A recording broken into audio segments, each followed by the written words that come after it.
everyone, Kristen here again. I'm here to talk to you today about meal prepping.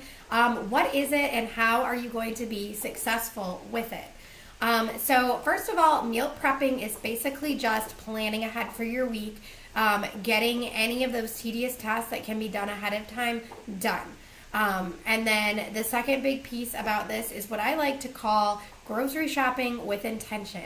That means when you sit down and you actually make a grocery list, you're not just making a list of all the things you think you'll probably need. No, you're planning out. If you're like me, you're hopping on Pinterest and you're finding all the recipes that you want to make for the week. I'm planning ahead. I'm looking at what days are busy, what days do I want to use a crock pot, what days do I have to get something fixed up super fast, what days do I have a little bit more time. And I love to cook when I have the time to do it. So if I have a day that I have a little more time, I might spend a little more time in the kitchen making dinner because it's fun for me to do.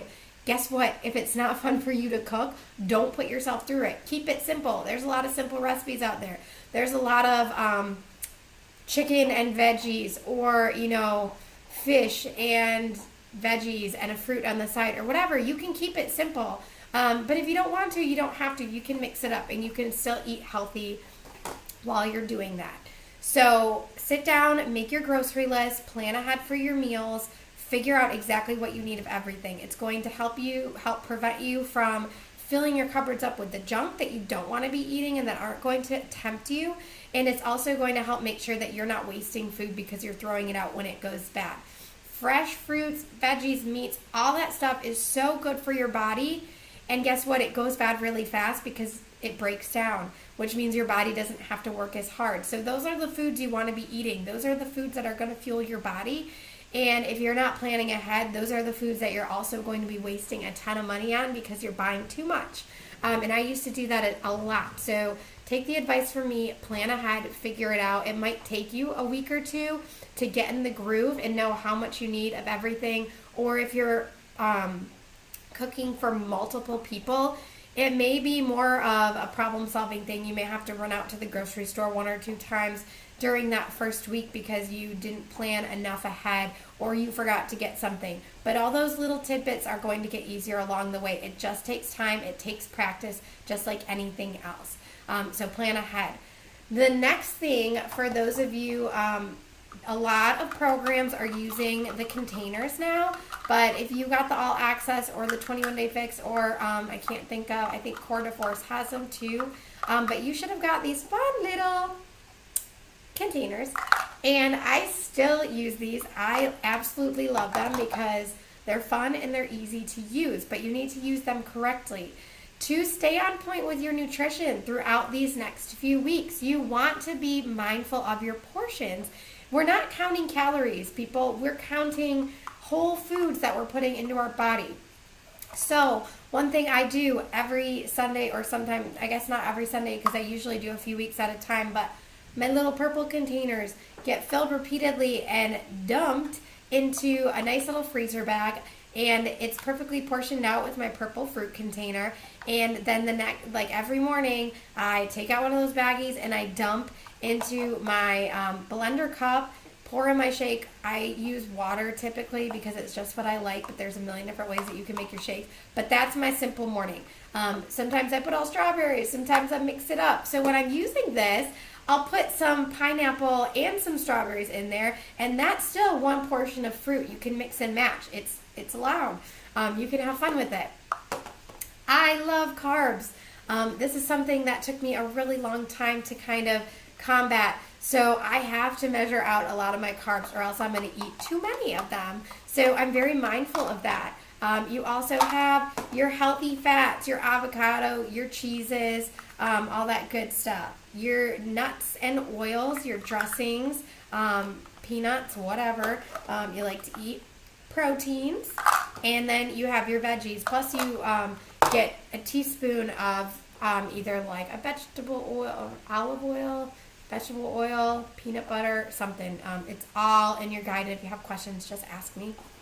But plan out your portions, know what your weaknesses are, know what your strengths are. And when I say that, I mean know what foods you typically gravitate towards. For me, it's carbs and healthy fats, mainly cheese. So I'm very mindful of picking recipes that don't include them so that when I want them, I can add it in without it cutting into a lot of my meal plan. Because let's say I plan a carb heavy dinner. Well, I don't get any carbs for the rest of the day. So a lot of times I'll try to plan out lunches that maybe don't have carbs in them. So I'll find something else. Or maybe if my lunch has a carb, I don't do that also for dinner. The other thing I will tell you is try to eat all of your containers. And if for some reason you find out it's too much food for you, I love to eat, so I've never had that problem, then we can talk about it. But eat everything you can, because I find that when I'm craving carbs, I typically haven't eaten all of the veggies that I'm allowed for the day, or all of the proteins that I'm allowed for the day, or all of the fruit. So I'm, what do you call it?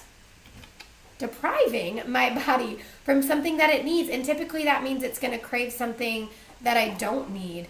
Because it's what I want. And usually our bodies are like a 2-year-old, and they're going to ask for what they want, not what you really need.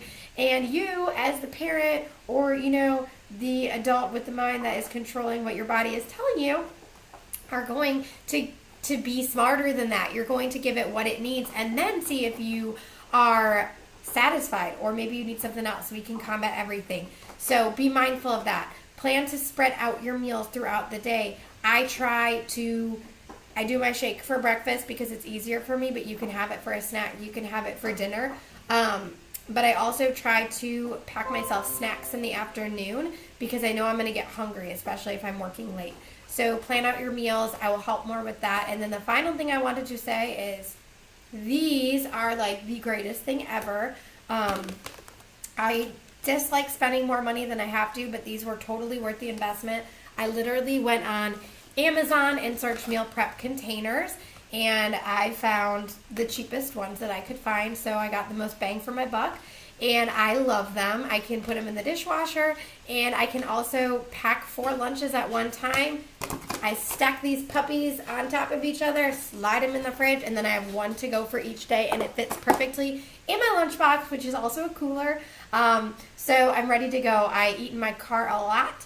So if you guys are traveling a ton, let me know. I have lots of tips for that. Hopefully that helps. Drop your questions below if you have them, and or you can message me or email or whatever. But let's get this going. All right, guys, have a good day. Bye.